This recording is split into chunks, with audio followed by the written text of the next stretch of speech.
This is the Shortcutstudio Bridge75, a premium keyboard that aims to offer a professional-grade typing experience in a full metal housing with exceptional build quality, tactile feedback, and sound. But unlike many of the keyboards I've covered lately, all of which have been very gaming-focused high-performance boards, the Bridge75 is a much more general use and typing-optimized board. And while it's not as flashy per se as other boards, it arguably offers the best stock typing experience I've ever seen, and its quality is exceptional. The board is also uniquely very easy to service, so you can clean, repair, or mod the Bridge75 much easier than you can on other boards. The board of course has many other features, and we're going to talk all about them and of course the Bridge75's pros and cons in today's episode of the mel0n review. But before we get into it, a big thank you to mel0n, who was kind enough to send over the Bridge75 for review. They were also kind enough to send over the LumaKey Magger 68HE, which I'll be covering very soon too, so be sure to get subscribed so you don't miss that review. But without further ado, let's get right into today's episode of the mel0n review.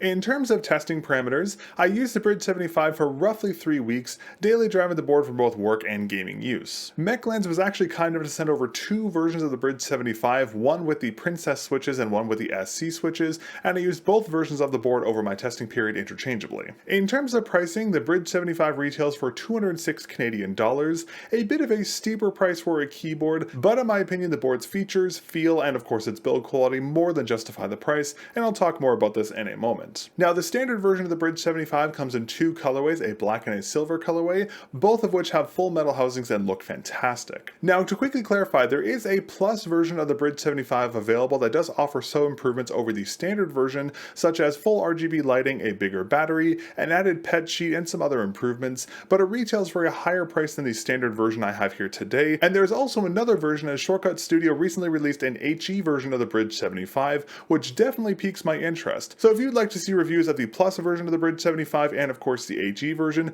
be sure to let me know down in the comments. In terms of unboxing, the Bridge75 comes in a pretty standard packaging with minimal branding across it. Inside the box, the first thing we see is a quick start guide that lists the board's onboard shortcuts, as well as some of its other features. Under that we have the board itself, which is shipped with these big foam buffers on the sides, which will more than adequately protect it during shipping, and there is a dust cover pre-installed on the board, which is a great thing to see. Also inside the box we have a small accessory package, which includes a Shortcutstudio branded switch and keycap puller, a USB 2.4 GHz dongle, a braided USB A to C cable, as well as 3 extra switches, and the type will vary depending on what stock option you chose here for the Bridge75. Given the board's pricing, I would have liked to see a mechanical keycap and switch puller included instead of the manual one here, but this is a pretty minimal nitpick, and overall the unboxing experience here for the Bridge75 is quite good. Next, let's talk build quality and QC. The board's build quality is unsurprisingly exceptional. The top housing is made out of CNC'd aluminum and the base housing is solid steel. So not only does the board feel quite heavy, it's extremely rigid, and the metal housing also gives the board a very professional, premium look and feel to it. The QC on both of my Bridge75s is exceptional as well. All the switches on both boards feel great, and I haven't run into any mechanical or technical issues with either of them over my testing. The only issue I really noticed with the board is that the PCB does flex quite significantly if you press very hard on it, particularly around the edges, but to cause this flexing you have to press way harder than you normally do while typing, and even with my heavier typing style I never noticed the PCB flexing during use. In terms of features, unsurprisingly, the board is a 75% layout with 73 keys. It supports 3 connectivity modes, USB-C, 2.4 GHz, and Bluetooth. The board supports 1K polling on both USB-C and 2.4 GHz wireless, but on the Bluetooth connectivity, the board's report rate will be capped to 125 Hz. Now, you can swap between the board's connectivity modes via the shortcuts listed on the Quick Start guide. For wired use, it'll be function plus that squiggly line key that's under the escape key. I do not remember what this thing is called, but I'm just going to call it the squiggly line for now. For Bluetooth, it supports 3 separate devices, and you can toggle between them by pressing function 1, 2, or 3, and to enable the 2.4 GHz wireless connectivity, you can press function plus 4. The board is also fully compatible with both Mac and Windows, and it does support per key layouts for both, and you can toggle the device's layout by pressing function plus the Windows key. And as I mentioned earlier, the board's top and bottom housing is fully metal, so not only is the housing highly resistant to wear and tear, it also gives the board a very hefty weight, which prevents it from sliding around during use, even though the board has a smaller foot design on its base. But unlike most keyboards, and as I mentioned earlier, the Bridge75 has the unique trait of being highly serviceable. You can actually open the keyboard very easily by pulling the top frame off of the base. The easiest way to do this is to press down on the keys while pulling up on the outer frame, first at the top of the board and then at the base. And with the top housing removed, you can get a much better look at the board's internal design with the PCB and layers of acoustic and anti-static foam inside. Another thing we'll find on the inside of the board is the power switch, which is located between the left arrow key and the function key. Now this is quite odd, as generally speaking we see power switches on the outside of the boards, usually around the back by the escape key, but on the Bridge75 it's inside. Now the switch itself is quite small, so you most likely need a paperclip or a pin to actuate the switch, and admittedly I would like to see this switch a little bigger so you could turn the board on and off without needing a tool, but at least it's very easy to access the switch even though it's inside the unit and not on the outside of the housing. Another noteworthy feature here for the Bridge75 is that its PCB is fully hot swappable, supporting 5-pin mechanical switches. Now generally speaking, 5-pin PCBs also support 3-pin switches, but unfortunately I didn't have any 3-pin switches, so I couldn't test this for myself, so I can't confirm compatibility even though almost all 5-pin PCBs do support that switch type as well. It's also worth mentioning that due to the board's unique level of serviceability, cleaning, modding, or replacing and repairing components inside the board is extremely easy, which is a welcome change from most keyboards which are very difficult to service, and this is a welcome feature on such a well-built and premium feeling keyboard. Alright, next up let's talk about stock switches. As I mentioned earlier, the Bridge75 has two stock switch options, the Princess and SC switches. The Princess switches are a linear Thonky type with a total travel range of 3.6mm and a pre-travel range of 1.9mm, and an actuation force of 42 grams and a bottom-out force of 48 grams. The SC switches, on the other hand, are a linear clacky switch with a total travel range of 3.5mm, a pre-travel range of 2mm, an initial force of 42 grams and a bottom-out force of 48 grams. But while the two stock switch options here on paper are quite similar, aside from their sound of course, which we'll talk about more in a moment, there is actually a pretty significant difference between the two switches in terms of typing feel. Now the Princess switches are my personal favorite as they feel amazing to type on and have a good rebound to them, but the SC switches felt quite odd to me as the rebound is rather slow, which makes the switches feel kind of mushy. The rebound on these SC switches is actually so slow that when I had to repeat a character multiple times in a word, when I go back to actuate the switch a second time, the key wouldn't fully rebound. Now thankfully they did rebound enough to go over the reset point so there weren't any actuation issues,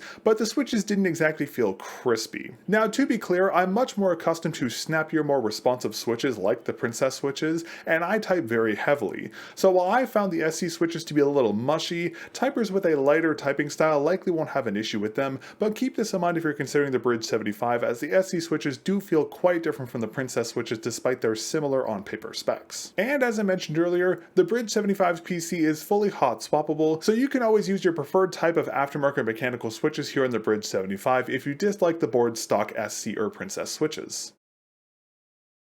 Alright, and in terms of the keycaps, both versions of the Bridge75 use a standard PBT double shot keycaps with an MX style stem, the same keycap type you'll commonly find on most boards. Now the keycaps themselves are non-shine through as expected, and their lettering is printed onto their surface, but the keycaps have a nice fine granular texturing to them that makes them decently grippy. Admittedly, they're not as grippy as say the HM80 stock keycaps, but they were grippy enough where I didn't have any issues with my fingers slipping or sliding on the keys during heavy use. The keycaps are a cherry profile, the standard profile used for most boards like the Bridge75 being a work and typing optimized board, but I will say though, for a board of this price range, it would have been nice to see the lettering for the keys actually cut out of the keycaps, not just printed on top, as over time this will probably wear away, but this is a pretty minimal nitpick. It's also worth noting that both switch types, the SC and Princess switches in combination with the Bridge75 stock keycaps, do have a fantastic stabilization to them, so none of the keys in the board will have any wobbling to them or any kind of unevenness to their actuation, which is a great thing to see on such a typing optimized board.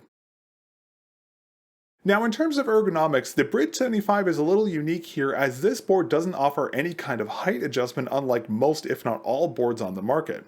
So the typing angle for the board will always be at 6.5 degrees, a little more aggressive than the TH80 SE's typing angle with no height adjustment on that board. So if you are someone who likes a bit of a more aggressive typing angle, keep this in mind as this board does not offer any kind of height adjustment. You'll need to use an aftermarket tool to tilt the board to your preferred typing angle. I also wanted to mention that due to the board's thicker and taller design, depending on your hand size, you might need to use a wrist rest here with the Bridge75 to prevent your hands from resting against the board's bottom row. This is something I'd also keep in mind if you're considering getting lighter actuation switches for the board, as you might run into issues misactuating the bottom row of keys if they're on a lighter actuation weight. Over my testing with both my Bridge75s with my 1905 by 12.7 centimeter hands, I didn't have any issues with this, nor did I need a wrist rest, but keep this in mind if you have a smaller hand size or you want to use lighter switches.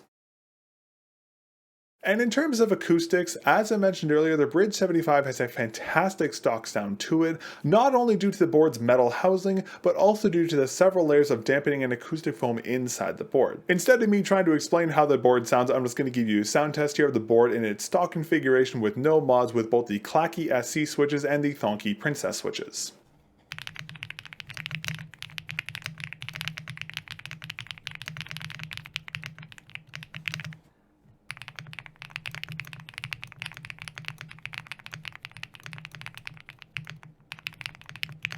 And while the board's stock sound is fantastic, keep in mind that due to the board's ease of serviceability, it's very easy to open the board and mod the acoustics here or do pretty much whatever you want to the inside. So if you dislike the stock acoustics of the Bridge75, you can mod this very easily, unlike a lot of other boards on the market which are much harder to service and mod.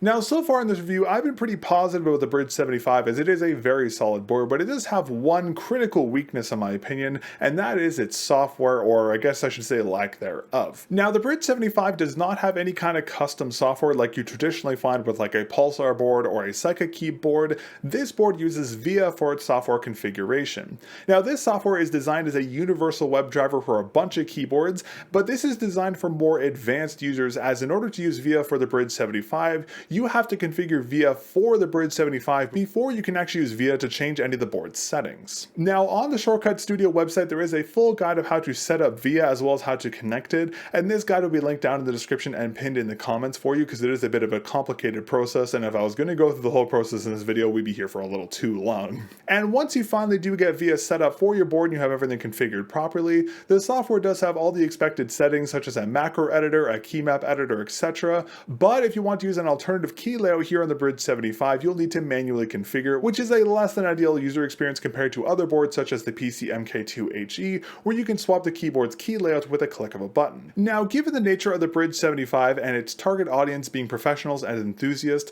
I do understand why they're using VIA, as it's the go-to software for those groups, but for more normal users such as myself, the lack of a custom software will be very frustrating, as VIA can be very confusing to set up and use for people not familiar with it. Thankfully though, most of the day-to-day settings you'll need to change here on the Bridge75 can be done so via the board's built-in shortcuts that I mentioned earlier on that little quick start guide, but anything advanced will have to be configured via VIA, which is fine for advanced users, but again, not for new users. Alright, and next up, let's talk battery.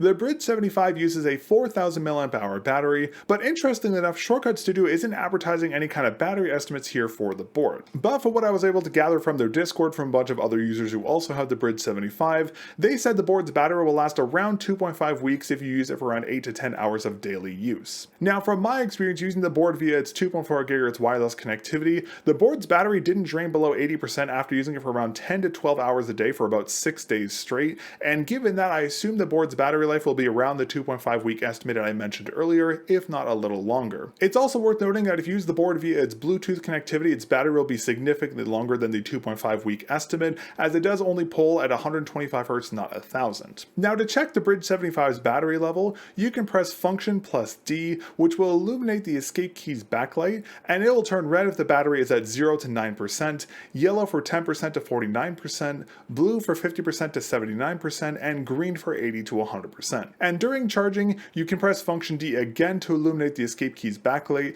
and if it's flashing rapidly, that will mean the board is charging, and if it's a solid green color, that means the battery is charged to 100%. I also wanted to mention that since the Bridge75 is so serviceable, you can easily mod in a second 4000 mAh battery, as there's actually a cutout for it in the base housing, and you can just order the exact same model of battery as the one pre-installed and just install onto the board to further extend the battery life, which is a fantastic fantastic feature. Alright, well in closing, overall the Bridge75 is, in all honesty, one of my favorite keyboards I've covered here on the channel. Initially I was a little unsure if I'd like the board's metal design, but the board not only feels great to type on and sounds fantastic in its stock configuration, it also looks amazing. And while the board isn't a feature-packed gaming board, it is a fantastic typing optimized board, one that is actually going to be my main work and editing board going forward. And a big reason for this, aside from the great sound and the stock acoustics and all the other great things about this board, is its extremely high level of serviceability. So over its time as my main typing board, if I want to extend the battery life, or the battery fails, I need to replace a new one, or I need to replace a component on the board, I can do so extremely easily, which is something I cannot do on any of the other keyboards in my collection. But while there are a lot of positives to the Bridge75, I will admit the lack of custom software is very disappointing, and this will definitely be an issue area for new users. And while the SC switches weren't my personal favorite, they're still decent, but personally speaking, the Princess switches are much better in my opinion for a heavier typing style. And of course, as I mentioned at the top of this video, while this board is priced on the higher end for a typing and work optimized board, its features, quality, and again ease of serviceability more than justify its price in my opinion. I also wanted to mention again that Shortcut Studio does offer a plus version of the Bridge75, which has some performance and spec improvements over the standard version, and they also offer that Bridge75 HE, which definitely piques my interest, as the standard version of this board is already fantastic, and I can only imagine how good an HE version would be in this metal frame. But I'll have to try and get my hands on the other versions of the Bridge75, and if I do, I'll talk about them in a future episode of the mel0n Review. But if you'd like to learn more about the Shortcut Studio Bridge75 or pick one up for yourself, you can check out the board over on mel0n's website. I believe they also sell the Plus version as well, and you can also learn more about the board over on Shortcut Studio's website, and both of those links will be down in the video description for you. But with that, that is going to be everything for today's episode of the mel0n Review. Big thank you again to mel0n for sending over the Bridge75 for review. I greatly appreciate it. This was a really fun board to review. Big thank you to all of our channel members who make what I do here on the channel possible. If you didn't know, channel members get to see new episodes of the mel0n Review and Teardown before anyone else. So if you'd like an exclusive early look at all the upcoming content, and of course you want to support the channel, you can become a member here on YouTube for only $2 Canadian a month. You can also support the channel by using code mel0n, spelled with a 0, over at Letho Gaming Gear, Potent Gaming, and Met Keys to save yourself a little bit of money off your orders and help directly support the channel. Thanks again for watching my review of the Shortcut Studio Bridge75, and I'll catch you all in the next episode of the mel0n Review. Peace.